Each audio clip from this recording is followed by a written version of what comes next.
Commencing entry. I apologize for my absence regarding the inquiry on Hydroid. I had, last-minute tasking assigned to me. Anyways, I'm sure that some of you may have heard the stories involving Ivara. The assault and recovery efforts on Camp Zero on Pluto, spearheaded by the Frost prototype, which would have never happened without Ivara having discovered Camp Zero to begin with. The location and subsequent elimination of Sylvana on Earth, deserting researcher and former creator of the Titania frame. If you were to name any random event within the Empire's history, there's a good chance that an Ivara was involved somehow, publicly or not. Let's not forget, men, women, and even children have all heard the story of Ivara's hunt for the mythical Myrmidon. Quite the impressive record, if I must say so myself. However, few people know that the Ivara platform's hunting prowess was not born originally from skill, but from necessity. Why? Punishment. Those who wish to serve the Empire for more secretive operations had but one option: the Scoria, legendary academy and birthplace of every assassin under the Empire's jurisdiction. Those who passed initiation to the Scoria moved on to hopefully pursue a life of nothing but preordained death under command of the Empire. Those who failed, well, let's just say they still found use. File number: Uniform Tango Sierra Delta TAC 028. Designation: Ivara. Wars are won with information. Nothing more, nothing less. Any reasonably minded general would tell you that, and Ivara is no stranger to war. During the Old War, the Council of Seven authorized the creation of the Planetary Expedition Corps, intended to be utilized for reconnaissance, surveillance, and exploration. However, due to resources being put mostly towards the war effort and further development of the Warframes, the Planetary Expedition Corps was not initially composed of well-armed and trained soldiers, but rejects. Those who failed the initiation to the Scoria were never seen from again. That much is true, but they were not killed, not by us at least. Rather, they were dropped into the radioactive wilds of old Earth, given nothing but a combat data recorder and one mission: survive.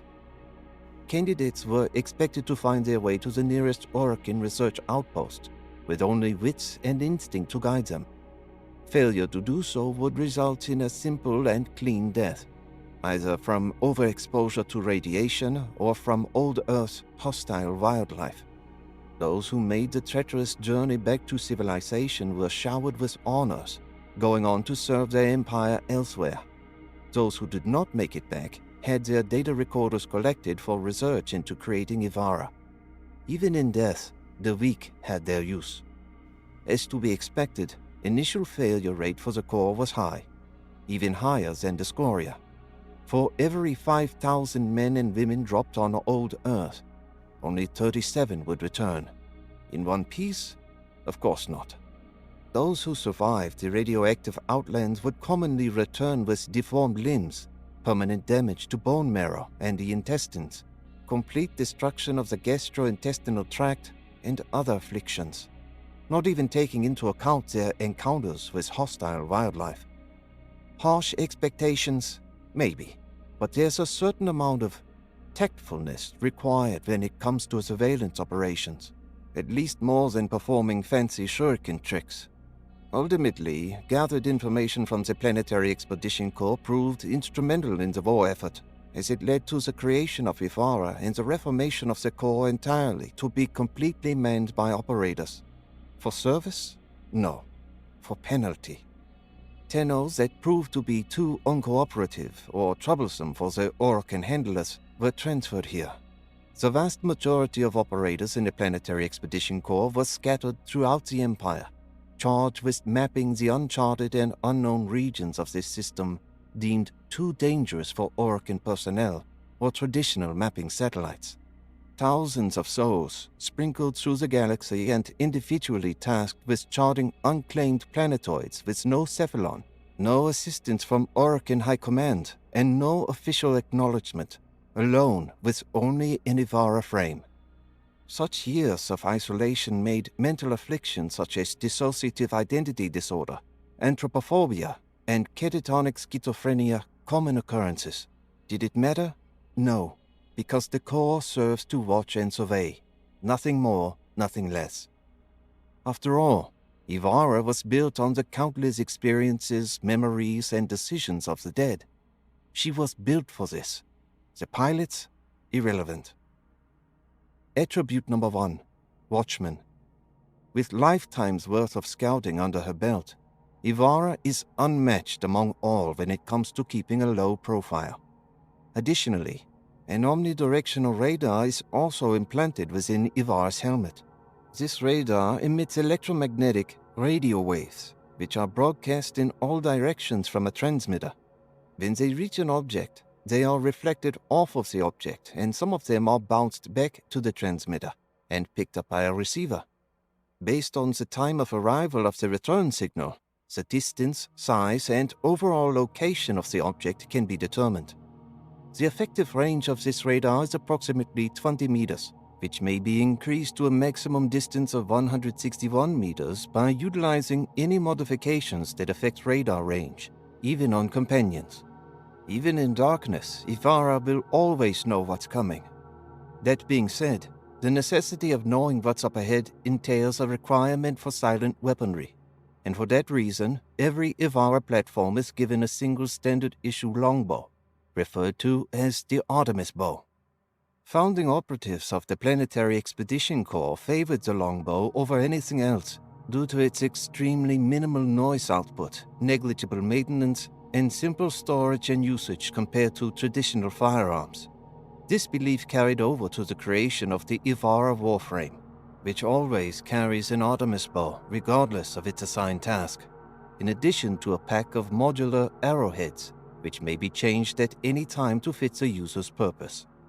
The first is for stealth, which, when fired, generates a static cloaking field at its point of impact, and may also be fired upon moving targets such as companions or allies to create a mobile cloaking field. The second creates a wire filament from point of impact to point of activation, useful for traversing over treacherous terrain.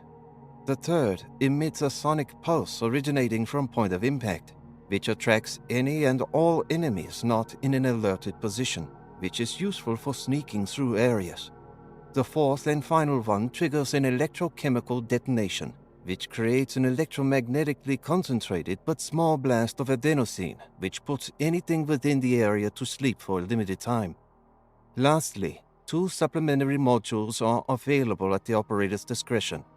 The Empowered module, which serves to enhance damage output and survivability, and the 3 module, which triples the amount of dispersed arrows at increased requirements. Attribute number 2, Wayfinder. Even the most skilled hunters may miss their shot. Ivara is no exception. To counteract this, Ivara may assume direct control of her fired projectiles, ensuring they meet their mark. This is accomplished by forcing a copy of Ivara's consciousness onto a desired projectile, similar to how Nyx accomplishes her mind control through forcing her consciousness onto a target. When this is done, the original Ivara immediately turns invisible, while the copy of Ivara guides the projectile, which increases in damage the more time passes, at the cost of also draining more energy. This is most applicable on naturally thrown weaponry such as glaives and arrows, in which case it is advised to utilize negative power duration, which will allow an operator to quickly deal high amounts of damage at the cost of higher energy drain.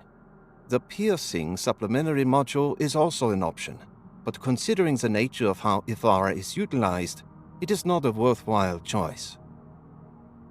Attribute number 3, Skulk. Knowing when to stalk and knowing when to stay out of sight is something every predator understands. Even Ivara was made with this ideology in mind through decades of data amalgamation. Unlike other Warframes, Ivara's invisibility is a sustained variant. Simply put, Warframes such as Ash and Loki, who are also capable of turning invisible, may only do so for limited periods of time, as that's how their circuitry was made. Ivara, on the other hand, works in perpetuity. So long as the necessary energy supply is available, theoretically she may stay invisible forever, making her the perfect candidate for surveillance ops. At a cost, Ivara's mobility while cloaked is hampered, moving at approximately walking pace and becoming unable to run, slide, or fire any non-suppressed weapon without breaking the cloak. While cloaked, however, Ivara may pickpocket anything within grabbing range for ammunition or items, perfect for scavenging when out in the field. The relative safety of the invisibility cloak allows Ivara to truly focus before action, dealing increased damage against enemies when aiming for the head. For instance, during sneaking activities, the infiltrate module may be utilized to move slightly faster while cloaked and slip through laser barriers unscathed, which normally an Ivara could not do. After all, an Ivara's cloak renders her invisible, not intangible. Attribute number 4. On the hunt. There are times when avoidance is not an option. There are times when even experienced operatives are caught. That doesn't matter. Ivara pilots are trained to complete their task and eradicate any obstacles, whether that means sneaking in and out a Pillar-class Corpus starship, or slaughtering everything on board before departure.